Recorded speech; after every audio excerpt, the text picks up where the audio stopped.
오늘부터는 우리가 시편을 며칠 동안 공부를 하는데, 시편은 대부분이 다윗에 의해서 기록이 되었습니다.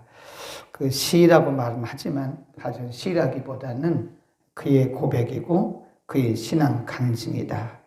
오늘 본문에 보면 1절, 2절 땅과 거기 충만한 것과 세계와 그 중에 거하는 자가 다 누구의 거라고 그래요? 여호와의 것이다. 거기다 옆에다 써놓으세요. 주인이신 하나님. 그러니까 다윗이 발견한 거예요.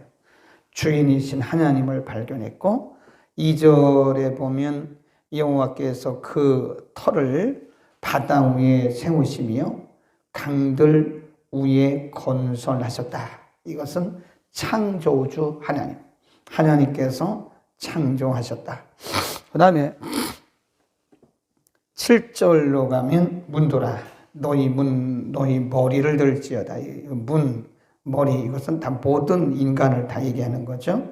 영원한 문도라 들릴지어다. 영광의 왕이 들어가시리오다. 그 다음에 8절에 영광의 왕이 누구시냐? 강하고 능한 여호와시요 전쟁에 능한 여호와시다. 9절 문도라 너희 머리를 들지어다. 영원히 문도라 영원한 문도라 들릴지어다. 영광의 왕이 들어가시리로다. 10절 영광의 왕이 누구시뇨 하면서 후렴입니다. 이렇게 반복 후렴. 그래서 거기 보면 영광의 왕 이런 표현을 써요. 그래서 1절은 주인이신 하나님, 2절은 창조주이신 하나님, 7절부터 9절은 영광의 왕이신 하나님. 그렇게 우리가 보시면 되고요. 이것을 우리가 이제 뭐라고 그러냐면 하나님을 아는 지식 그렇습니다.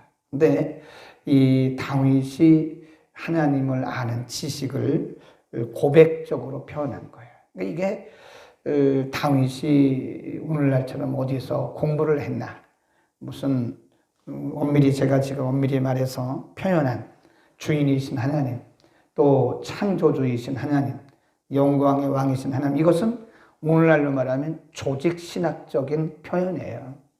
조직신학적인 표현. 근데 그때 다윗 때 무슨 신학교가 있어요? 조직신학이 있어요? 신학이 있어요? 신학 자체가 존재하지 않았어요. 이 신학이라고 하는 학문은 이 고대에도 없었고, 지금 뭐 다윗 시대는 구약 아니겠어요?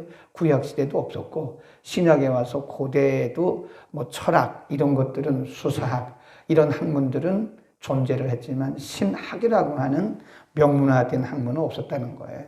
이후에 이제 뭐 15세기, 뭐 16세기 오면서, 물론 신학적인 관점으로 보면 그런 것들이 있기는 했지만 신학이라고 하는 명문화된 학문은 한참 후의 얘기란 말이에요. 그런데 다윗이 신학적인 그런 표현을 쓰고 있어요. 우리가 볼 때. 근데 사실은 이게 신학적 표현이 아니고 다윗의 경험입니다. 경험. 이 다윗의 고백입니다. 그러니까 이게 지금 다윗이 하나님에 대해서 그분이 주인이시야. 그분은 영광의 왕이시야.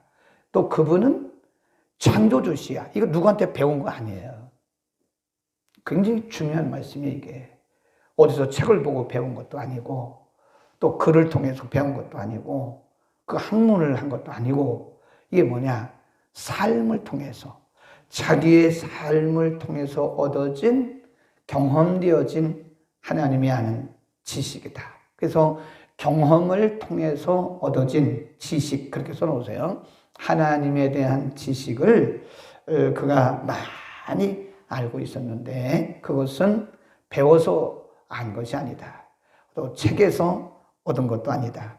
그의 삶을 통해서, 경험을 통해서 알아진, 경험을 통해서 얻어진 하나님에 관한 지식이다. 이게 굉장히 중요하죠. 그래서 우리가 이것을 뭐라 그러냐면 하나님은 경험되어진다. 하나님은 이론이 아니에요. 어떤 분들은 하나님을 이론적으로만 알아요. 이론적으로. 하나님은 뭐 이렇다더라, 저렇다더라, 뭐라더라. 하나님은 그런 이론적인 하나님이 아니에요.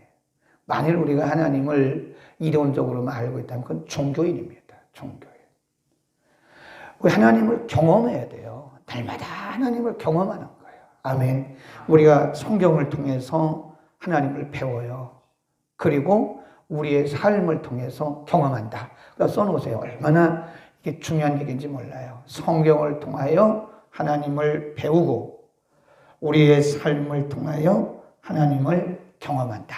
그러니까 날마다 우리의 삶은 경험하는, 하나님을 경험하는 삶이다. 그러니까 우리가 눈 뜨고 일어나면 물론 잠자는 순간에도 하나님이 우리를 다 이렇게 돌보시고 보호하시고 하나님의 천사들을 보내서 우리를 다 덮으세요. 아멘. 눈을 뜨고 나서 그리고 우리 다시 잠드는 순간까지 하나님께서 매일매일 매 순간순간 물론 우리의 원수 마귀도 우리를 공격해 오지만 그런 원수 마귀쯤이야 하나님의 전능하신 권세 아래 있는데 그걸 뭘 무서워합니까? 그건 무서워하지 마세요. 뭐 마귀 귀신 그런 사람들의 신앙을 보면요 제가 볼 때는 상당히 어린 신앙이라고 보여져요. 그럼 뭘 그렇게 마귀가 무서워? 우리가 대적할 존재이지 마귀는 무서운 물론 뭐 믿음으로 우리가 다 대적하지만 약할 수도 있지만 그 무서운 존재는 아니에요. 뭘 그렇게 무서워서 마귀 귀신 그러냐고. 하나님의 전능하신 손 아래 능력 아래 다 통치되어지는 별거 아니에요 그거. 근데 우리는 그런 마귀의 공격도 있지만 귀신들의 공격도 있지만 전능하신 아버지가 우리의 삶을 날마다 이렇게 뭐 하고 계세요? 개입하시고 간섭하시고 돌보시고 계신단 말이에요. 그러니까 날마다의 삶 속에서 우리는 그분을 경험하는 겁니다. 아멘. 기도 부탁 겸 해서 하나님이 어떻게 경험하시는지 그러니까 우리가 가만히 있으면 잘 몰라요. 그러니까 우리가 이렇게 사역을 하고 눈을 떠서 하나님의 일하시는 것을 보면 경험이 되어지는 거예요. 오늘 이요한 목사님이라고 여기 이편한 세상에 감리교 앞에 새로 돈 아파트 사시는 그 목사님이 우리 교단 원로 목사님이세요. 여기 사시는 줄도 몰랐습니다. 제주도에서 45년 동안 목회 생활을 하시고 그분이 육군 군목 중령 출신이에요. 올해 연세가 82, 한국 나이로 83. 굉장히 젊으시죠? 지난 주일날도 우리 교회 오셨는데 저 지난주부터 우리 교회 오세요. 근데 이제 원래 오늘 수요일이잖아요. 오늘 오후 2시에 제가 이천에 있는 그 실천신학대학원 대학교라고 조그마한 대학교 하나 있어요. 대학교, 신학대학원 대학교. 그러니까 목회자들만 모여서 성경을 가르치고 이러고 하는 석박사 과정. 그래 이제 학부가 없는 4년짜리 학부가 없는 학교를 대학교 그럽니다. 그 대학교의 신임 총장님이 누구냐면 여기 신촌에 가면 신촌 성결교회라고 성결교회 굉장히 큰 교회 하나 있어요. 그게 원래 정진경 목사님이라고 그 서울신학대학교 이사장 하셨던 정진경 목사님이 목회하시다가 물러나시고 그분의 후배인 이정익 목사님이 그 교회 담임으로 계시다가 그분이 이제 거기 또 연세가 돼서 은퇴하셨어요. 그래서 이번에 2주, 3주 전에 실천신학대학원 대학교 총장으로 신학대학원 대학교는 목회자가 총장을 해야 운영을 잘합니다. 그래서 그분이 이제 총장으로 취임을 하셨어요. 지난주에. 사실은 이제 그분을 오늘 만나기로 이제 몇 주 전부터 이렇게 정하고 일정이 잡혔어요. 그런데 그 주에 바로 이요한 목사님이 전화가 왔어요. 갑자기 목사님 나 여기 염창동에 이사 왔는데 목사님 교회 나가도 돼요? 이렇게 물어보시더라고요. 나오시라고. 근데 이 얘기 하다가 갑자기 이분이 물어보지도 않았는데 내가 제주도에 군목으로 있을 때 목회할 때 그 이정익 목사님이 오셔서 부흥. 갑자기 이정익 목사님 얘기를 하는 거예요, 이분이. 맞았잖아요. 저는 벌써 몇 주 전에 이정익 총장을 오늘 만나기로, 총장 되기 전부터 만나기로 이제 이렇게 예약이 돼 일정이 잡혔던 거거든요. 오늘 오후에. 근데 바로 그 주에 이요한 목사님 전화 와서 이정익 목사님 얘기를 하는 거예요. 그래서 제가, 이정익 목사님? 내가 14일 날 오후 2시에 학교에서 만나기로 했는데, 그랬더니 이분이 손바닥을 탁 치면서 나랑 같이 가자고.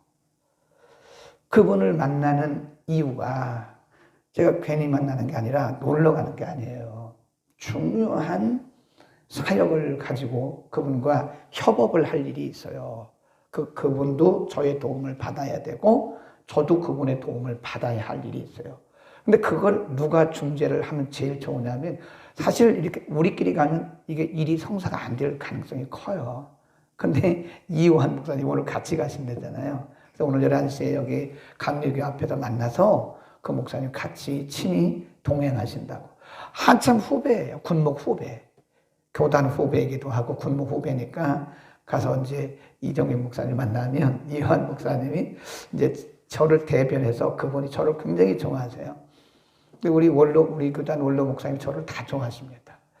한참 후배인데도 굉장히 좋아하고 아주 그래요. 근데 이분이 저를 대변해서 이제 그 이정익 총장님한테 얘기를 하는 거예요. 이런 일을 하려고 그러는데 이렇게 도와주시오.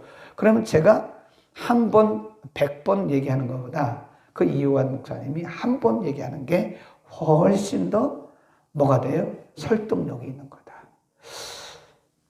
소름 돋지 않아요? 아주 하여튼 시간, 아주 1초도 안 틀려, 1초도 안 틀려. 기가 막혀, 기가 막혀. 네. 집회하는 것도 사진도 찍어오고 그랬더라고. 이런 얘기를 왜 하냐면, 우리가 기도는 괜히 하는 게 아니고요. 말씀 묵상은 괜히 하는 게 아니에요.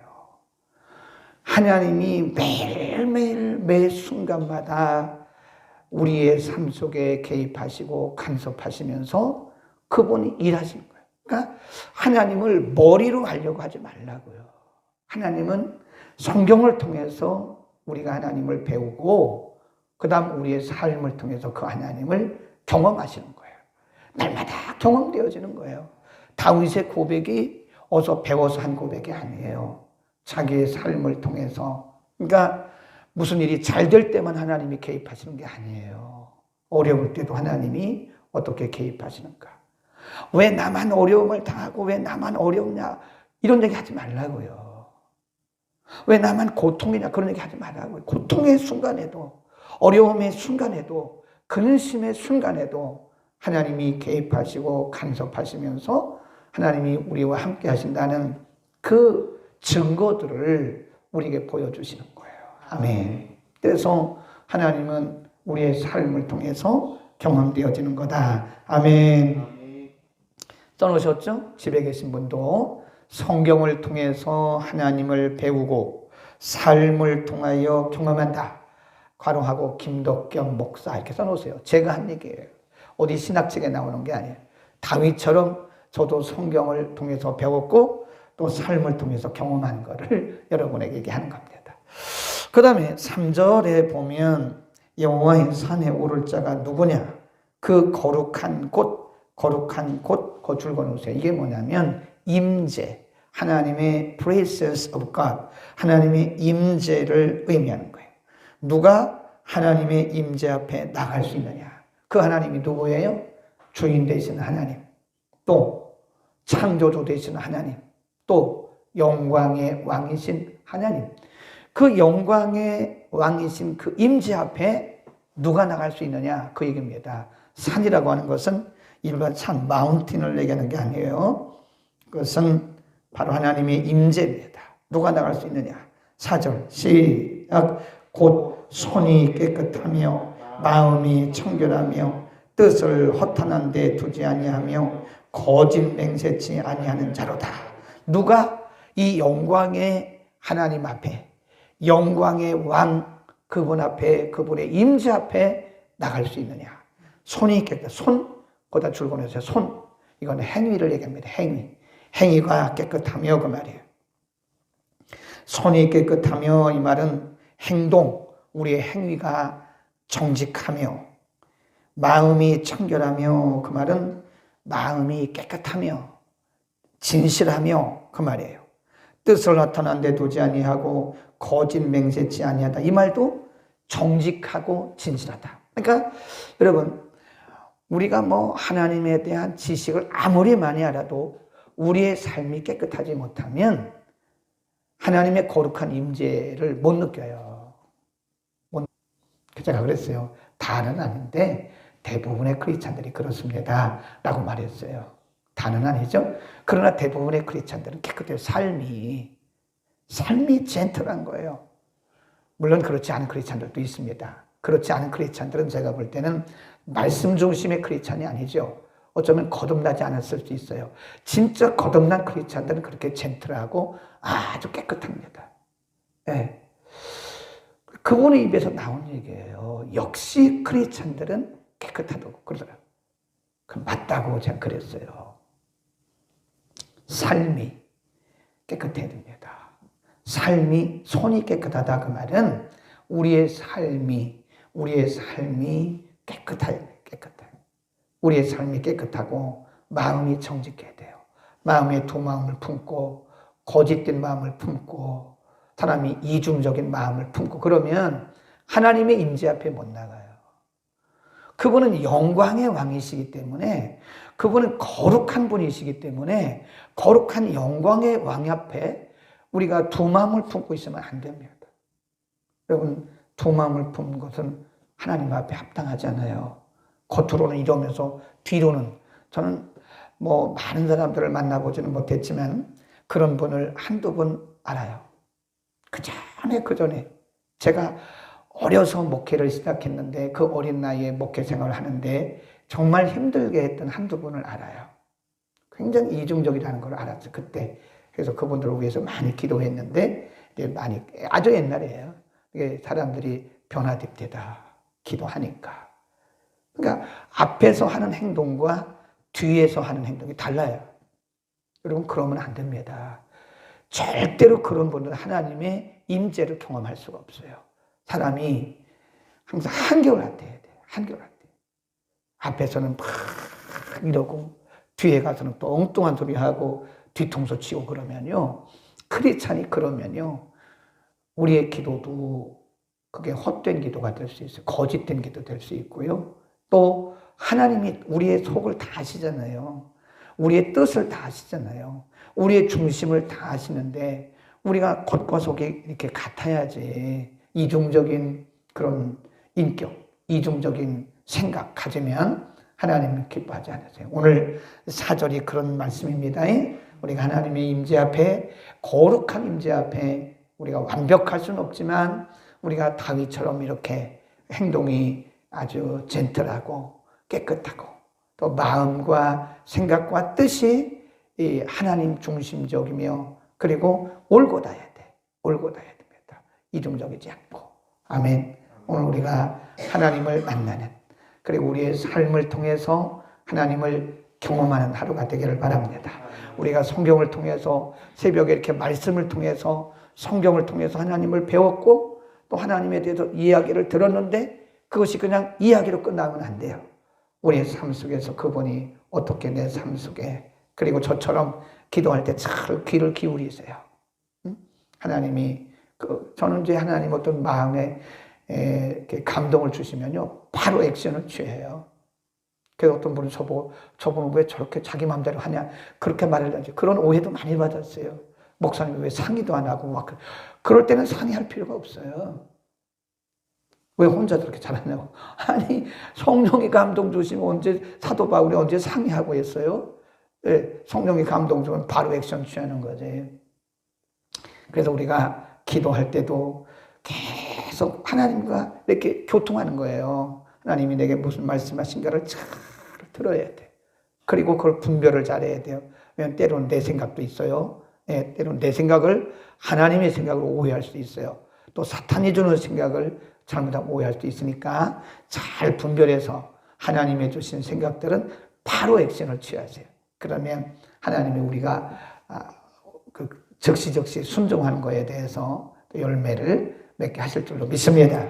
기도하겠습니다. 거룩하신 우리 아버지, 배운 것도 아니고 어떤 학문을 통해서 배운 것도 아니고 누구에게서 얻어서 들은 것도 아니고 그가 삶을 통해서 경험되어진 하나님을 우리에게 가르쳐 주었습니다.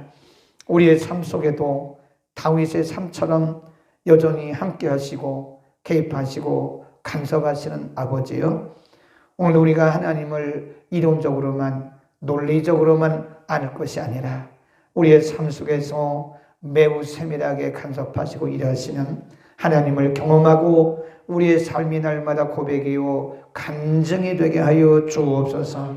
오늘도 기도 중에 또는 말씀 중에 혹은 우리의 삶의 현장 가운데서 하나님의 음성을 듣게 하시고 하나님 우리에게 가르쳐 주시는 대로 우리가 바로바로 순종해서 어찌하든지 하나님의 나라가 이 땅에 이루어지며 우리의 삶이 하나님의 은혜 가운데 풍성해지게 하여 주옵소서. 예수 그리스도의 이름으로 기도드립니다. 아멘.